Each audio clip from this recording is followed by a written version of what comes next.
What's up, everyone, and welcome back to HBCU Game Day. Welcome into our Atlanta studios for the first time of 2025. Happy New Year to everyone. We have a loaded show for you guys today because we have a lot of HBCU football headlines to get into. So let's go ahead and start the show. Of course, I am Symone Stanley, joined by our very own Wilton Jackson for the first edition of HBCU Football Friday Night 2025 edition. Let's go ahead and pull up the rundown so everyone can know what to expect from us today on the show because, like I said, we have a lot of news to get into, Wilton. So first of all, Desean Jackson, the recruiting has been off the charts. Desean Jackson is the head man in charge at Delaware State University, and he just landed a big recruit from the transfer portal. It's Antonio Gates Jr. Does the name sound familiar? It is because he is the son of the legendary Los Angeles Chargers tight end Antonio Gates. We're also going to talk about Buddy Pugh coming back to South Carolina State, Shaw University's coach stepping down, and Jackson State adding an all-SWAC wide receiver to the roster.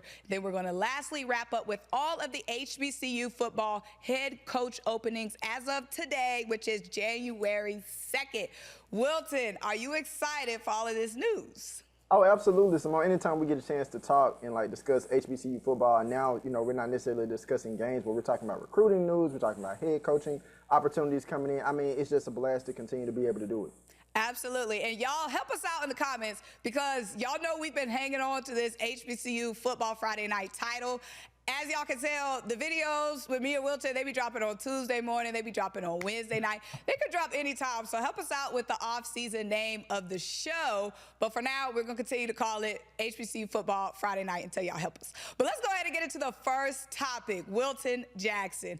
Desean Jackson is now the head man in charge at Delaware State University. You know, the Eagles fan in me, I'm just gushing. We have Mike Vick at Norfolk State and then Desean Jackson, the cherry on top, now at Delaware State University. You know, Michael Vick was the first one to be named a head coach in the MEAC, and all the conversation was around him. He was going back home to Virginia, and then Desean Jackson just jumps right into the headlines and jumps right into the recruiting pool and pulls one of the biggest, I'm going to just say it, the biggest HBCU transfer of this offseason coming from Michigan State is Antonio Gates Jr. He's a junior transfer wide receiver from Michigan State, and he's now headed to Delaware State University to play for Desean Jackson.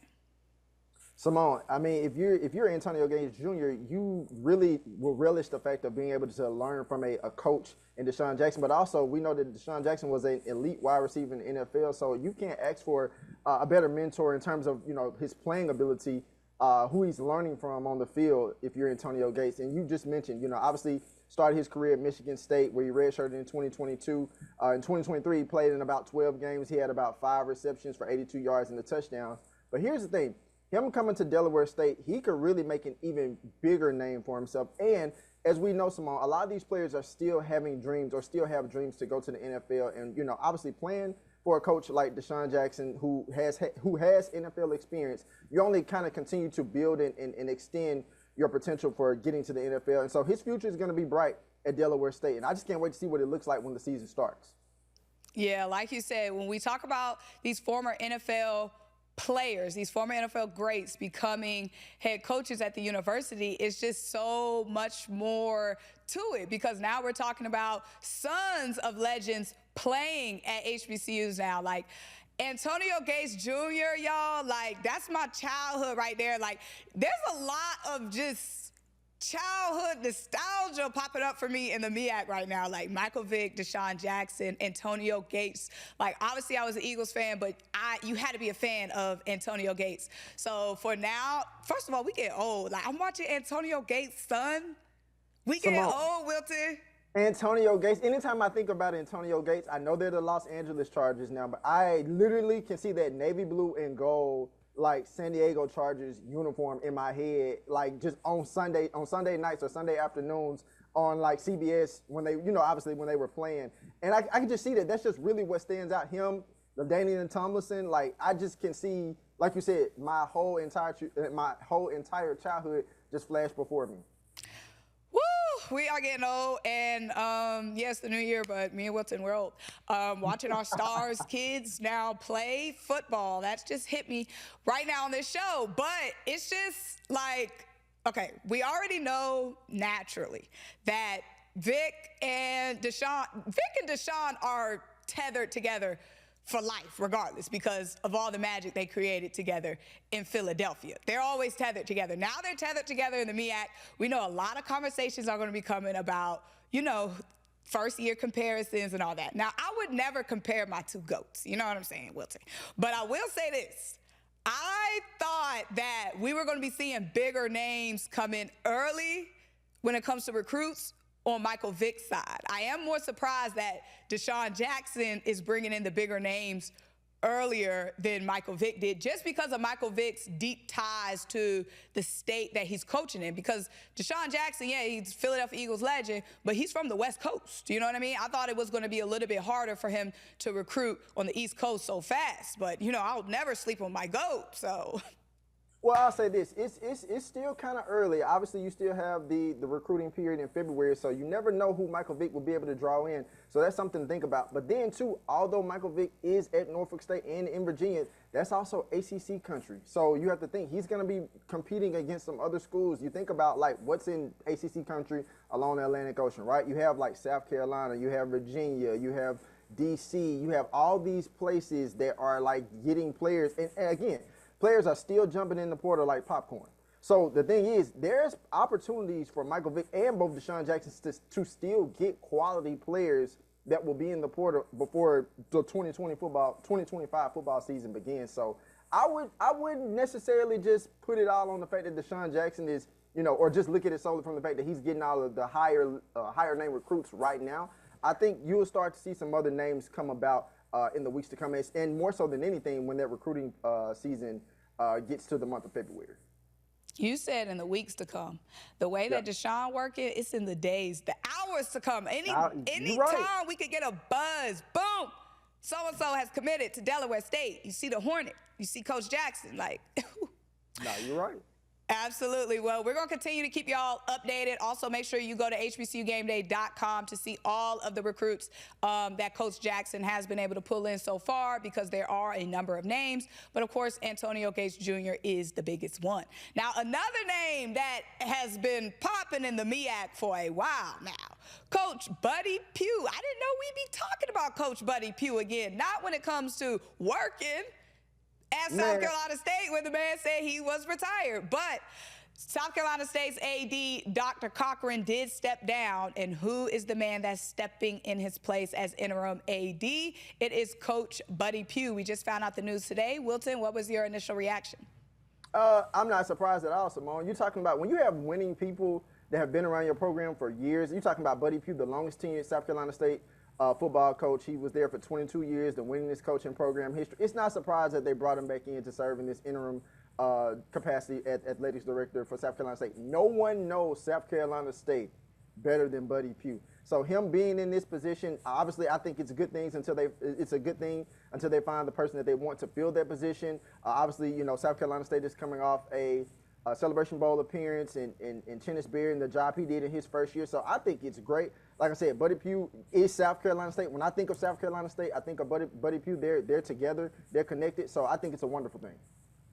I love it. I love it. Shout out Coach Pugh. He was probably somewhere fishing, enjoying retirement, you know, playing with some grandkids, and now he's got to clock back in.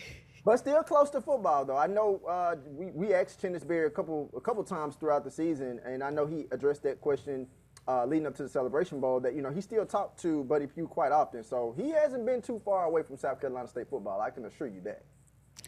Now let's take the news to Division II, where Shaw University did lose their head coaching candidate. So their new returning head coach, Coach Ruffin, a guy who had coached at Shaw University before in the past. He was going to come back to Shaw University, take over the program, but he is battling some health conditions. So effective immediately, he is declining the head coaching role at Shaw University. There is an opening back up at Shaw. Wilton, when you look at that, it's just sad to see, you know what I mean? But you have to prioritize your health. No, absolutely. And I credit him for being able to come out and talk about that, because a lot of times coaches and just people in general don't talk about health, Symone. As a person who I like to, run and work out and take care of myself. If you can't take care of yourself, what makes you think you're going to be able to take care of, 60, 70 other college-age men trying to win a championship and also get an education at the collegiate level? So it's good that he was able to say that. But on the negative side, of course, you hate to see him not be able to have this opportunity to come back to Shaw, a place where he's very familiar with. He was the head coach at Shaw in 2002 when the Golden Bears reestablished their football program. He's been a coordinator at Alabama State. He was a head coach in several places like Shaw, Payne, Texas College, Edward Waters. So this guy was, Coach Ruffin, a lot of experience amongst the HBCU ranks. So tip his hat off to him for being able to, just come out and talk about that. And I hope that, he gets his health issues together and that, he can potentially get back to coaching as soon as possible. Absolutely. The main thing is always taking care of yourself first, because you can't pour from an empty cup. So it's great to know that Coach has that wherewithal of knowing that, he has to put himself first. So, of course, we're going to keep him in our prayers and our thoughts. And hopefully, like you said, he can put that headset on again one day if that's what he wants. Now, let's talk about the SWAC. So the defending HBCU national champions, Jackson State University, they got stronger. They added an all-SWAC wide receiver from the transfer portal. It is Nate Rembert from Mississippi Valley State University. Rembert had over 1,000 receiving yards and 4 touchdowns for Mississippi Valley State University last season. Now he's going to be another weapon for the Tigers going forward in this 2025-2026 season. Wilton, when you look at that addition to the Jackson State offense, how big is it? Symone, I look at it as a good thing. I mean, you're talking about a Jackson State football team that their wide receiving room was already deep. I mean, absolutely deep. When you add a wide receiver like Nathan Rembert from Mississippi Valley, you're talking about an all-SWAC wideout last season who had over 1,000 receiving yards, 4 touchdowns last season. Guy can get the ball. The thing is, obviously, Valley only won 1 game last season, but when he was able to get catches, he was always able to make plays. So when you add someone like him to an offense that's run and the plays are called by Coach T.C. Taylor, oh man, like that just gives another layer of excitement and another weapon for quarterbacks like Jacoby and Morgan and others to be able to get the ball to different targets. So I think it's a good thing. It just makes Jackson State's wide receiver room just that much more competitive, and it just makes HBCU football and SWAC football more exciting for the 2025 football season. All right. Yep. We love to see a champion get stronger because, when you look at the portal, this portal season, you have a team that was strong enough, talented enough, together enough to win a championship. And then, those players can get poached after they, had such a great season. So it's good to know that, Jackson State is getting even stronger and, bringing players in and not just having players jump in the portal. So, it's good to see the strong stay strong. But let's go ahead and talk about our last topic for the show today, the HBCU head coaching vacancy. These HBCU football coaching jobs, they're a hot commodity right now, Wilton. We've heard Tyreek Hill say, "Where's my job?" after Desean Jackson get hired. Me, as an Eagles fan, I'm like, who's next? LaShawn McCoy? Come on now. Look at one of these openings, find you a spot, put that application in. We can have the whole trifecta coaching at an HBCU. But let's go ahead and talk about the head coaching opening. So Central State University is still looking for a head man. Fort Valley State, Lane College. Lane College said announcement coming soon. Yeah. Shady, because Shady be going to Tennessee. Miles College, Mississippi Valley State, and Shaw University, which we discussed. Wilton, you have any tips? You got any leads? Everything's kind of wide open right now with some of these programs. I think more so specifically when you talk about like Central State and Mississippi Valley State, those are going to be programs that are going to be really hard. Whoever gets those jobs, I'll say this, it's going to be really hard to decide, or how to, not necessarily decide, but it's going to be really hard to like change the overall trajectory of those programs. And more so Mississippi Valley than anything. Kendrick Wade did the best he could, in terms of trying to, change the culture of that program. But I mean, Symone, they've gone through, it was Kendrick Wade, and then, of course, the coach before him, I'm blanking on the name right now, but he just took a job at Mississippi State before, previously going with Deion to Colorado. Yes, Vincent Dancy, that's who I was talking about. So it's just like, and Dancy, I think, won 3 games there during his tenure. The most that he won was 3 games in his tenure. So it's just like, those are jobs that, like, if you're able to get it, it's like, okay, I have the job, but what's next? What am I going to be able to do if I don't have the proper resources, you know, say it like Mississippi Valley or Central State, to really, really be able to take this program to the next level? Because you can have the greatest coach. You have the greatest coach, but if you don't have the resources and you don't have the necessary tools to build a coaching staff that's going to help, you know, players not only obviously graduate, but then help them make winning plays on a football team, you're just going to be in the same position. And we've seen that in a couple of years for a lot of teams.